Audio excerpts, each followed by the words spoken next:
नमस्कार दोस्तों, आज हम बात करेंगे जो हमने 3 भाग कंप्लीट कर लिए हैं संघ एवं राज्य क्षेत्र संविधान के, ठीक है। और दूसरा नागरिकता, और तीसरा जो है दोस्तों आज से हम कंप्लीट करने वाले हैं। जो मैंने आपको पिछली कुछ वीडियो में बताया वो बहुत ही महत्वपूर्ण था दोस्तों। आपने यदि वो पिछली वीडियो नहीं देखे हैं तो आप ज़रूर उन वीडियो को देख लीजिए। तो चलिए दोस्तों, मैं आज आपको तो हमारा भाग 3 है, ठीक है, मूल अधिकार यानी कि फंडामेंटल राइट्स, ठीक है। जो कि एक जो देश है ना, कोई भी देश अपने नागरिक अधिकारियों मतलब जो अपने नागरिक होते हैं उनको ये देता है। तो दोस्तों हम इन्हें आज पढ़ेंगे। भारतीय संविधान के कुछ महत्वपूर्ण क्या, ये कहाँ से दिए गए हैं, ये वाली सबसे पहले तो यही मेन चीज़ हो जाता है। तो ये हमारे जो मूल अधिकार हैं, तो ये मूल अधिकार हमें दिए हैं 12 से लेके 35। कहाँ से? 12 से लेके 35।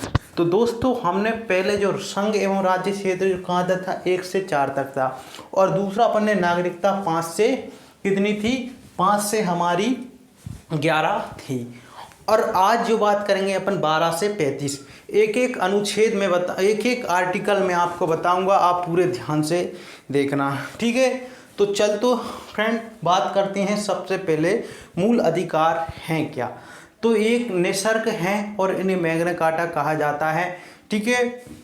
और ये व्यक्ति को अधिकार देते हैं और इनके लिए अपन क्या करते हैं, सुप्रीम कोर्ट में भी अर्जी लगा सकते हैं आपके मूल अधिकार का यदि हनन होता है तो, ठीक है। ये इसमें महत्वपूर्ण बात है। तो दोस्तों सबसे पहले अपन अनुच्छेद से ही बात करेंगे। तो अनुच्छेद सॉरी फ्रेंड, ठीक है। तो अनुच्छेद जो हमारा आर्टिकल, ठीक है, आर्टिकल नंबर 12। तो आर्टिकल नंबर जो 12 है दोस्तों, इसमें क्या दी है, मूल अधिकार की परिभाषा। तो मैंने अभी तक जो भी बताया वो मूल अधिकार की परिभाषा ही है। तो ये एक निसर्ग अधिकार है जो कि जन्म के बाद ही मिल जाता है। क्या मिल जाता है? जन्म के बाद ही मिल जाता है, ठीक है। और इसे सुप्रीम कोर्ट में सुप्रीम कोर्ट में भी इसके लिए अर्जी लगा सकते हैं यदि आपके मूल अधिकार का हनन होता है। तो यही परिभाषा है इसमें, ये आपके 12 अनुच्छेद में। 13 अल्पीकरण। तो 13 हमारा आर्टिकल है यानी अनुच्छेद है दोस्तों, ये एक प्रकार का अल्पीकरण है। मतलब दोस्तों समझना इस बात को पूरे महत्वपूर्ण तरीके से कि अल्पीकरण का मतलब ये एक प्रकार की पूरे संविधान की क्या है, लगाम है। सभी संविधान के साथ साथ पूरे मूल अधिकार पर क्या है, लगाम है। 13वां, ये आपको ध्यान रखना। यदि आपके मूल अधिकार से, क्या कह रहा हूँ, यदि आपके मूल अधिकार से किसी दूसरे के मूल अधिकार का हनन होता है तो आपके मूल अधिकार को प्रतिबंधित या रोक दिया जाएगा।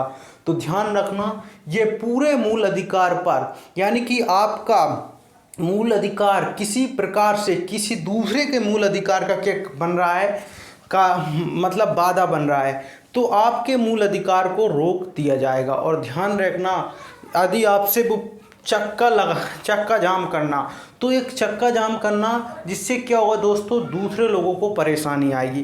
क्या होगी? दूसरे लोगों को परेशानी आएगी। साथ ही में दोस्तों ये चक्का जाम लगाना कोई मूल अधिकार नहीं होता है, ये आपको पता होना चाहिए।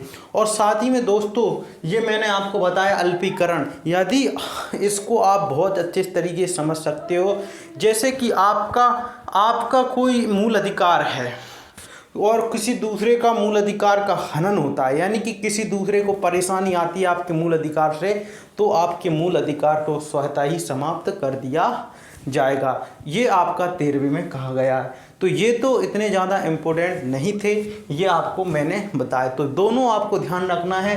पहले जो अपना 12 है परिभाषा दी है इसमें, और 13 है जो अनुच्छेद 13 में अल्पीकरण, ठीक है। यदि आपके मूल अधिकार से किसी के दूसरे के मूल अधिकार का हनन होता है तो आपको आपका मूल अधिकार समाप्त कर दिया जाएगा।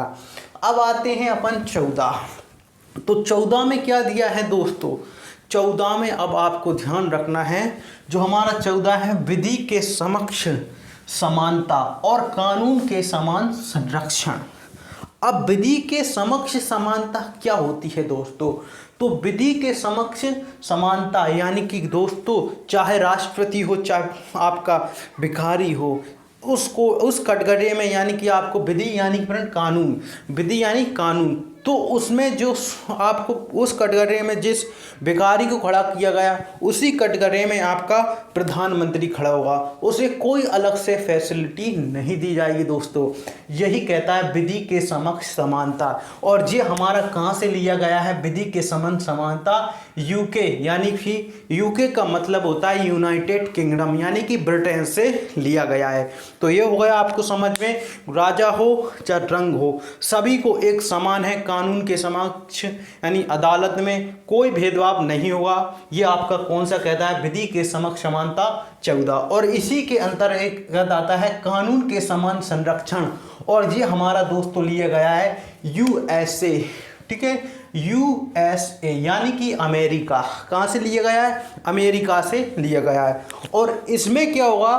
कानून के समान संरक्षण, यानी कि आप ऐसा सोचो, आप यदि कहीं पर जाते हो, यदि किसी कोई बड़ा आदमी जाता होगा प्राइवेट सेक्टर में तो उसे जल्दी बुला लिया जाता है, लेकिन कानूनी यानी अदालत होती है, यदि आपके चलो आपका मुकदमा है और आप हो और कोई मतलब विधायक का भी मुकदमा आज ही आने वाला है, तो क्या हुआ? यदि आपका नंबर है पहले तो आपका ही क्या सुनाया जाएगा? आपका ही मुकदमा सुनाया जाएगा। यानी कि भेदभाव नहीं किया जा सकता किसी भी प्रकार से, कानून के समक्ष समानता, यानी कि आपका नंबर है, आपकी आज सुनवाई होने वाली है, तो वो विधायक आपका खड़ा ही रहेगा, उसको नहीं आएगा, उसे कोई फैसिलिटी नहीं देगा कानून, ठीक है। तो ये भी आपको ध्यान रखना है, कानून के समान संरक्षण।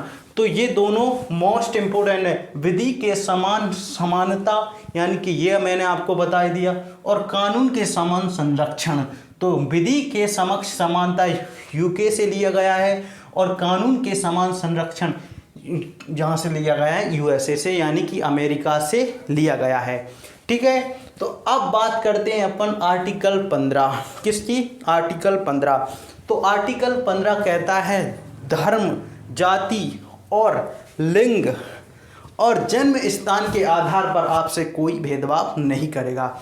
यानी कि जो आपसे कोई पहले क्या था, बहुत जो पुरानी रीति व रिवाज अभी गाँवों में भी ये आपको झेलना पड़ता है। तो ये क्या हुआ? सरकारी संस्थाओं में तो बिल्कुल भी कोई कर ही नहीं सकता है, आपका ये मूल अधिकार है। आप कोर्ट में नहीं, सीधे सुप्रीम कोर्ट में जा सकते हो यदि आपका धर्म, जाति, लिंग के स्थान पर यदि सरकारी, जैसे सरकारी कौन सा है, सरकारी मंदिर है, सरकारी, ठीक है, विद्यालय है, यदि आपसे वहाँ पर भेदभाव किया जाता है जाति, धर्म और लिंग के आधार पर, यानी कि लड़का को अधिक महत्व देते हैं कुछ लोग और कुछ, ठीक है, तो लड़के को ज़्यादा महत्व देते हैं, तो इसके आधार पर भी वो कहाँ पर पहुँच सकती हैं? सुप्रीम कोर्ट में पहुँच सकती हैं दोस्तों।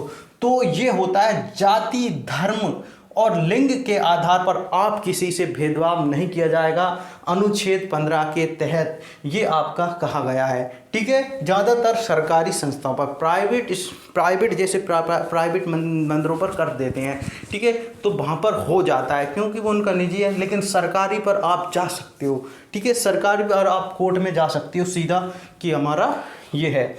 अब आते हैं आर्टिकल 16, लोक निर्वाचन। अब लोक निर्वाचन यानी कि फ्रेंड लोक निर्वाचन ऐसी सरकारी नौकरियों में समानता, ठीक है, ठीक है। कुछ विशेष पक्ष हैं जिनमें छूट दी गई है, जैसे एसटी और एससी और साथ ही में ओबीसी को भी इसमें आरक्षण दिया जाता है। तो लोक निर्वाचन की समानता, ठीक है, सरकारी नौकरी में समानता, ये आप लिख लो, ठीक है। सरकारी नौकरी में समानता, सरकारी नौकरी में समानता। तो सरकारी नौकरी में समानता है आपके 16 में, ठीक है, ये आपको भरना है। यानी कि कोई भी फार्म होगा सबको एक ही स्थान से, मतलब सभी को बराबर पद दिए जाएंगे, ठीक है। केवल कुछ महत्वपूर्ण जैसे एसटी, एससी और ओबीसी को कुछ आरक्षण दिया गया है, ठीक है, तो ये आपको ध्यान रखना है। अब आता है 17वें नंबर का। 17वें नंबर का मोस्ट इम्पोर्टेंट है, जो प्राचीन समय में और वर्तमान समय भी इसका, शहरों में तो इसे अल्प ही हो गया है, इसे ना के बराबर, लेकिन गांवों में अभी भी इसका वर्चस्व कायम है, ठीक है।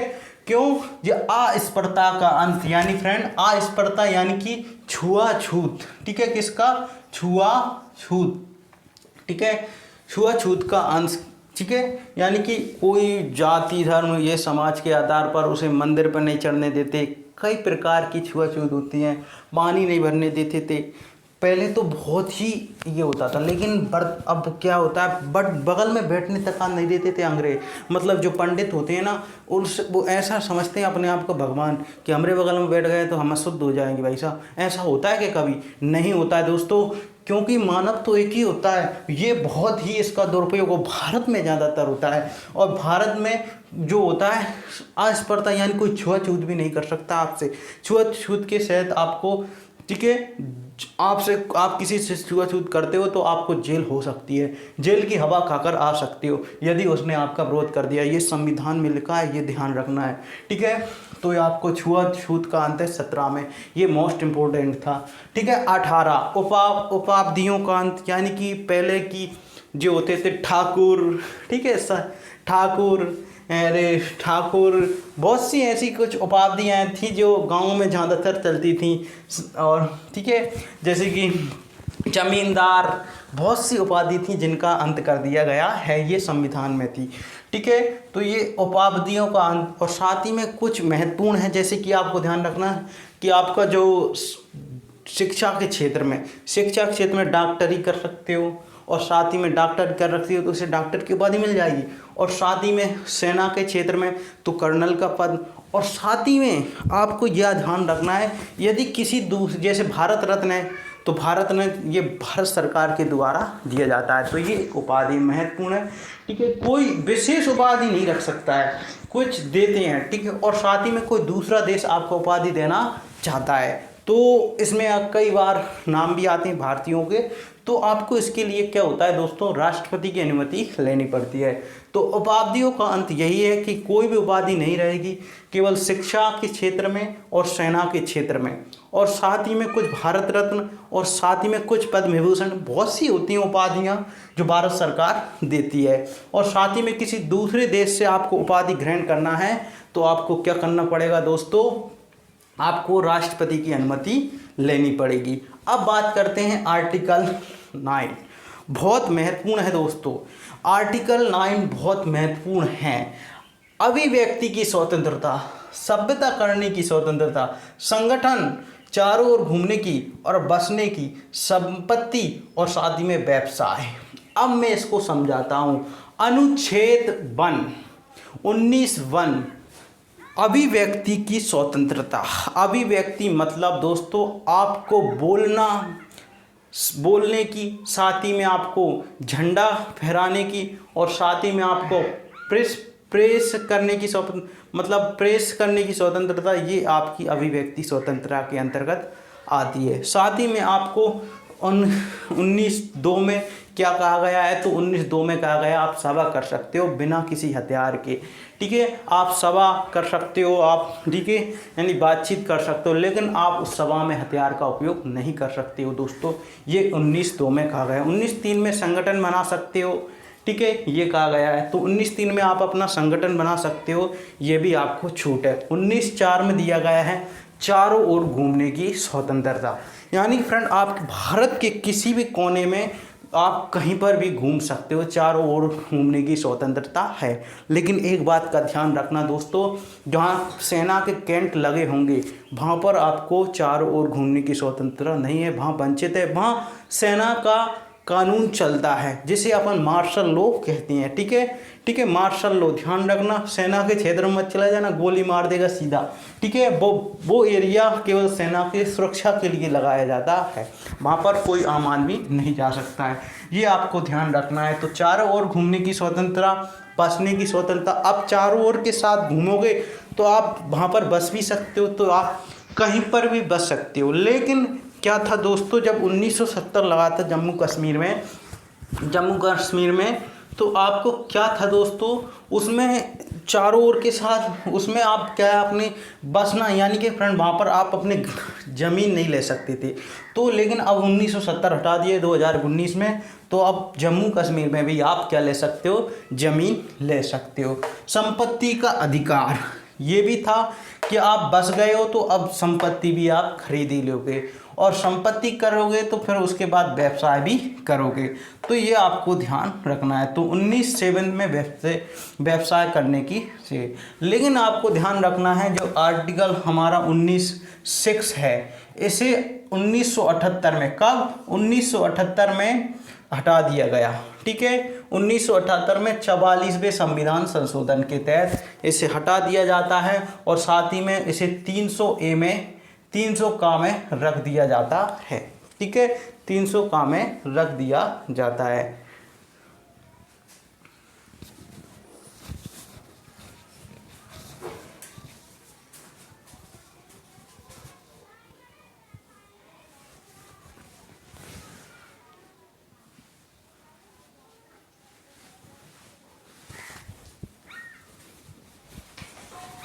तो दोस्तों लाइट चली गई है, तो अब हम क्या करेंगे, अगली वीडियो में मैं आपको क्वेश्चन समझाऊंगा। यानी कि अगली जो वीडियो हमारी होगी वो होगी हमारी 20 से लेके जो हमारे अंतिम 35 अनुच्छेद हैं वो मैं आपको बताऊंगा। तो फ्रेंड मिलते हैं नेक्स्ट वीडियो में, जब तक के लिए धन्यवाद।